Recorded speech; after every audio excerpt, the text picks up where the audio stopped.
Il est l'heure du journal de la culture et je crois que c'est avec vous Nicolas Caro, bonjour. Bonjour. Un peu de jazz ce matin à Marcillac, évidemment dans le Gers. Pour Jazz in Marcillac, c'est la référence des festivals de jazz depuis 1978.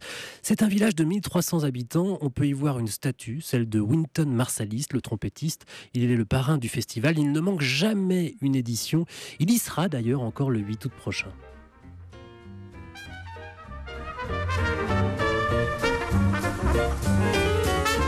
Et il la mérite, sa statue. C'est un virtuose et il y en a beaucoup à Marcillac, comme Marcus Miller par exemple. Le grand bassiste vient de sortir un nouvel album, Aphrodisia.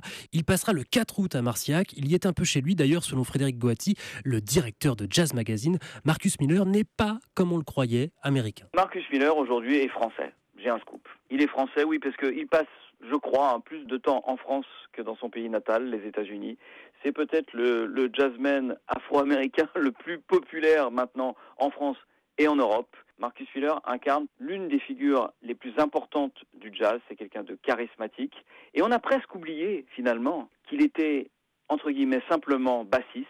Parce qu'aujourd'hui, peut-être qu'on ne va plus voir un concert de jazz quand on va voir Marcus Miller. Mais on va voir Marcus Miller. Marcus Miller est au-delà des styles et incarne aujourd'hui une figure, une voix sur son instrument dont on ne peut plus se passer.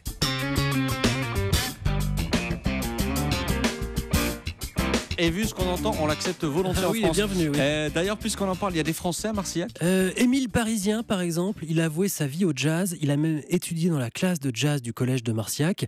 Il est saxophoniste et il a été à bonne école.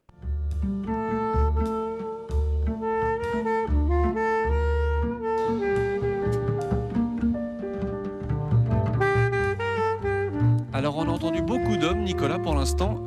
Où sont les femmes ? Elles arrivent, elles sont là. Elle est là surtout, Mélodie Gardot. Ce sera oui. la semaine prochaine, le 31 juillet.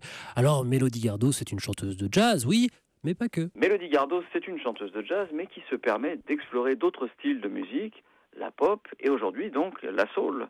Être chanteur ou chanteuse de jazz, ce n'est pas forcément se limiter au répertoire traditionnel, c'est aussi pouvoir explorer en toute liberté tous les genres musicaux, parce que quand on sait chanter le jazz et qu'on a une vraie curiosité intellectuelle et musicale, je crois qu'on est capable de tout chanter. You will kiss me with embrace in that moment. J'ai envie de laisser un peu de Mélodie Gardot. C'est beau. C'est vrai qu'avec cette voix-là, elle peut absolument tout chanter. Oui, vous voyez, je ne vous ai pas menti, Marcillac, c'est la Mecque du jazz. J'en ai oublié évidemment, il y aura Chick Corea mercredi prochain ou Larry Carlton le 1er août. Que du bon jazz jusqu'au 16 août. Au passage, je vous conseille le numéro de Jazz Magazine en kiosque. Il affiche Carlos Santana en une. C'est noté, merci beaucoup. C'était le journal de la culture. Merci Nicolas Caro.